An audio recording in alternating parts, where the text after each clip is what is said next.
Gailestingumas. Palaiminti gailestingieji, jie susilauks gailestingumo.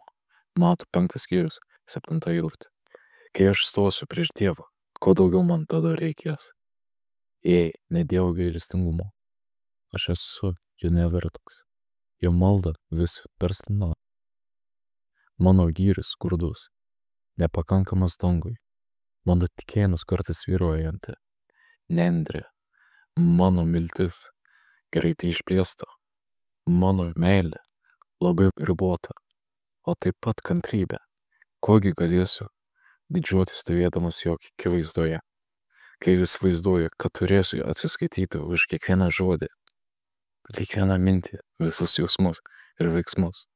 Tada tampa be galo nereikšmingas.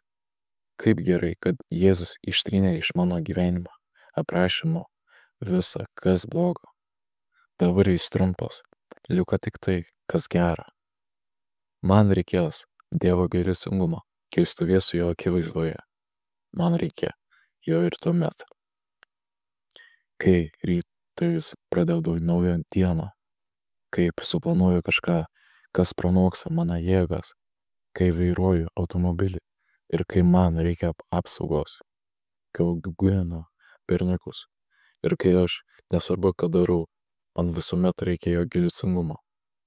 Kaip gerai, kad jis sako man taip ir kad aš tapau jo vaiku. Kaip gerai, kad mano kaltė nuplauta ir sumokėta Jėzaus. Kaip gerai, kad jis suteikė man savo šventąją dvasią, jog galėčiau jį suprasti, skaityti Bibliją, tikėti ir melstis, turėti nuo jo viltį, paguodą ir jėgą. Jo gailestingumas man naujas kiekvieną rytą. Ar sergu, ar liūdžiu, jis manęs pasigaili. Kai man grėsia pavojus, jo apsauganti ranka apglėbia mane. Jo gailestingumas apjuosia mano gyvenimą.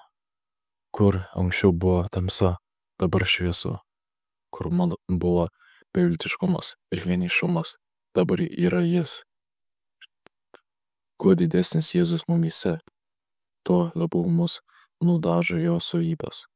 Taip mes galim pradėti mylėti sunkius žmones. Nergingai meilė. Štai kas yra gailestingumas. Jis buvo gailestingas įvairiems atstumtiesiems, kupinas užuojautos. Jis gydė ligonius ir nugalėjo žmonėse tamsa. Jo gailestingumas turi tapti mūsų gailestingumu. Mes norime sutikti aplinkinius, taip kaip jis.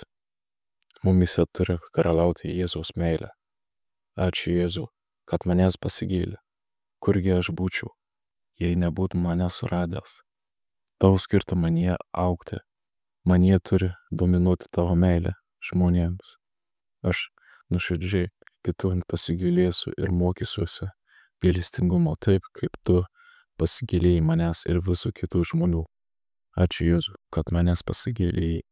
Amen.